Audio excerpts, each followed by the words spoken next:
Dhaka central university অধ্যাদেশ জারির দাবিতে আন্দোলনে নেমেছে ঢাকা কলেজের শিক্ষার্থীরা। দুপুরে তারা সায়েন্স ল্যাব মোড় অবরোধ করলে বন্ধ হয়ে যায় যান চলাচল, তৈরি হয় যানজট।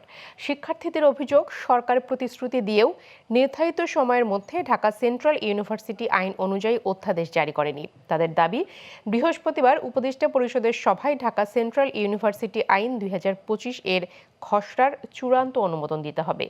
সরকারের পক্ষ থেকে সুস্পষ্ট ঘোষণা না আসা পর্যন্ত আন্দোলন চালানোর ঘোষণাও দেয় শিক্ষার্থীরা। বিস্তারিত জানাচ্ছেন আঞ্জাম খালেক। প্রস্তাবিত ঢাকা সেন্ট্রাল ইউনিভার্সিটির অধ্যাদেশ জারির দাবিতে বুধবার দুপুরে ঢাকা কলেজ থেকে মিছিল নিয়ে সায়েন্স ল্যাব মোড়ে অবস্থান নেয় শিক্ষার্থীরা। এতে ওই এলাকায় যান চলাচল বন্ধ হয়ে যায়। আশপাশের সড়কে তৈরি হয় তীব্র যানজট। একই দাবিতে মিরপুরের টেকনিক্যাল ও তাঁতীবাজার এলাকায় আলাদা অবরোধ কর্মসূচি পালন করে শিক্ষার্থীরা। পরে সেখান থেকে অবরোধ তুলে নিয়ে সায়েন্স ল্যাব মোড়ে এসে জড়ো হয় তারা।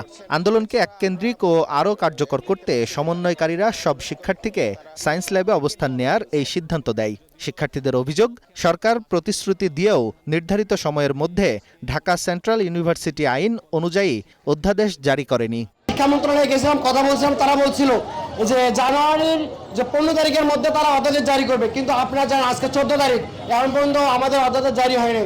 আমাদের সরকার এবং মন্ত্রণালয় একটা ইতিবাচক ধারণা প্রকাশ করে, তবু কেন আমাদের অধ্যাদেশটা জারি হচ্ছে না? একটা নৈরাজ্যকর পরিস্থিতিতে তলাবিহীন ঝুড়ির মতো আমাদেরকে ফালাইয়া রাখবে, শিক্ষা নিয়ে বৈষম্য করবে, এটা আমরা মেনে নিতে পারতেছি না। শিক্ষার্থীদের হুঁশিয়ারি, সরকারের পক্ষ থেকে সুস্পষ্ট ঘোষণা না আসা পর্যন্ত রাজপথে আন্দোলন চালাবে তারা। আমরা এই হেনস্থা থেকে মুক্তির জন্য ঢাকা বিশ্ববিদ্যালয় থেকে অধিভুক্তি বাতিল এবং ঢাকা কেন্দ্রীয় বিশ্ববিদ্যালয় প্রতিষ্ঠার জন্য দাবি তুলেছিলাম। আমরা স্টুডেন্ট, আমরা পড়াশোনা করব, পড়ার টেবিলে থাকবো, আমরা ক্লাস করব, কিন্তু বারবার তারা, আমরা যতবারই অধ্যাদেশের জন্য রাস্তায় নেমেছি, বারবার আমাদের আশা দিয়েছে। আমরা অধ্যাদেশ না পাওয়া পর্যন্ত যাচ্ছি না, যাব না। কেন আমাদের অধ্যাদেশ দিচ্ছে না, সেই কারণটা জানতে আমরা আজকে এখানে এসেছি এবং কারণ জেনে অধ্যাদেশ নিয়েই তারপরে আমরা বাড়ি ফিরতে চাই। এই যে এটা বলি যে আমরা সেন্ট্রাল ইউনিভার্সিটি স্টুডেন্ট, তখন বলে ওটা কি বাপ আছে? তো আমাদের দাবি একটাই, অধ্যাদেশ দাও, দিয়ে আমাদের বাপটা দাও। এদিকে শিক্ষা মন্ত্রণালয় জানিয়েছে, অধ্যাদেশ অনুমোদনের বিষয়ে উল্লেখযোগ্য অগ্রগতি হয়েছে। দ্রুত মন্ত্রিপরিষদ বিভাগের নীতিগত সম্মতি ও লেজিসলেটিভ বিভাগের ভেটিং শেষে এটি উপদেষ্টা পরিষদে উত্থাপন করা হবে। আঞ্জাম খালেক, গ্লোবাল টেলিভিশন, ঢাকা।